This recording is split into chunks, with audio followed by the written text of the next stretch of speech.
Hello, my name is Ralf Friedrichs. I'm an addiction recovery coach and the host of the Take Your Life Back Today show. Let's talk about most common phrases. I have 7 here, but there are probably millions of other ones. One of the most common phrases that I remember in my life that kind of set a turning point in my life of what direction I was going was many years ago. And that pretty much that phrase was due to a conflict between me and someone else, and me questioning that person's motives of not doing something to someone else in the family. And that phrase to me, which was a turning point in my life, was blood is thicker than water. Let's talk about some phrases. These are the 7 most common. Bite the bullet. This phrase was first attested in the late 18th century in the military. At that time, it was common practice during emergency battlefield surgeries to have the person being operated on bite down on a lead bullet to help distract them from the pain of surgery without anesthesia, as well as to cut down on the screaming. In the late 19th century, this spread to the phrase being used in it's sort of a common phrase of biting the bullet when you're about to do something that is not a pleasant situation. Here's the phrase that I just spoke about. Blood is thicker than water. This one's completely flipped its meaning over the centuries. In the beginning, it meant something to the effect of bond or covenant. I've made it with someone I've shed or shared blood with. Sometimes literally is stronger than one I have with someone else I've shared the womb with. Obviously, in today's interpreted the other way, that the bond between the family members or blood relationships is stronger than one between 2 people connected by water. The phrase is thought to have its origins either in blood rituals made between 2 people form a bond or a covenant with one another by shedding blood, or between soldiers who fought and whether literally or figuratively shed blood together on the battlefield. The first instance of something like this phrase popped up in 1180 in Renard the Fox by Heinrich der Glacier. Kin blood is not spoiled by water. It later appeared in its more modern form, Blood is Thicker Than Water, in John Ray's 1670 work Proverbs, and then in Sir Walter Scott's novel Guy Mannering in 1815, with Scott generally being credited as one who invented the exact phrase through the truth sentiment was borrowed from the older Proverbs.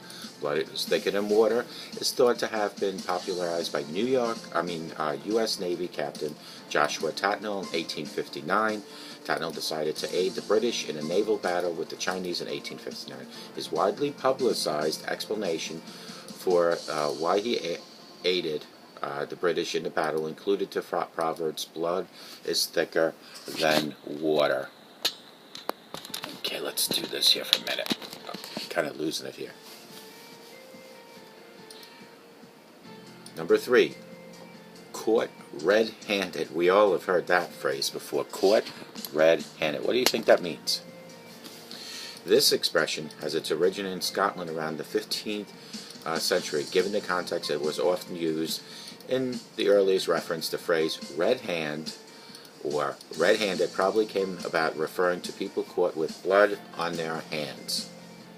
The first known document instance was in Scotland Acts of Parliament of James I, written in 1432.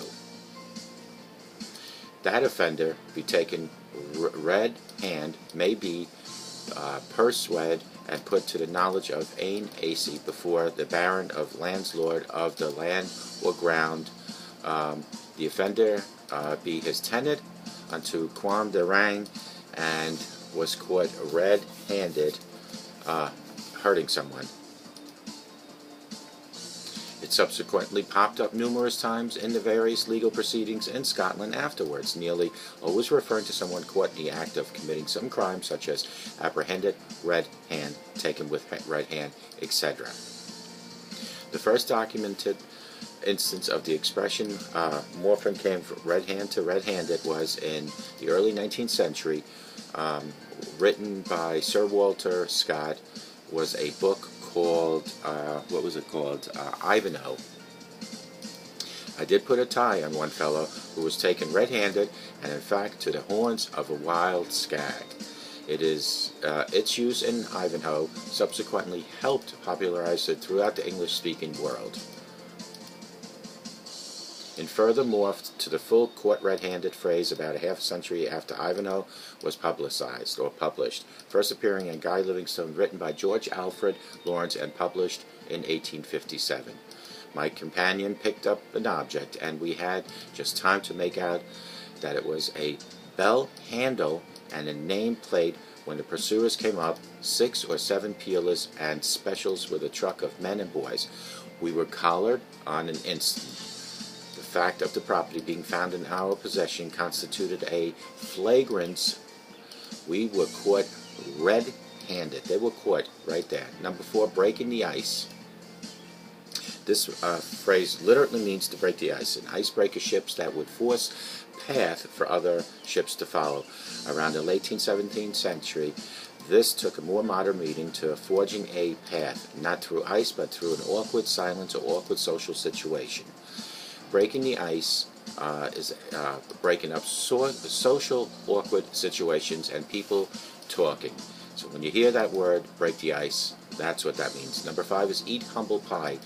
This one originally came about thanks to humble surroundings, similar to humble. Indeed, the H sound was dropped in many dialects, so they sound exactly the same in those cases. An humble or humble pie was literally a pie cooked with umbles in it.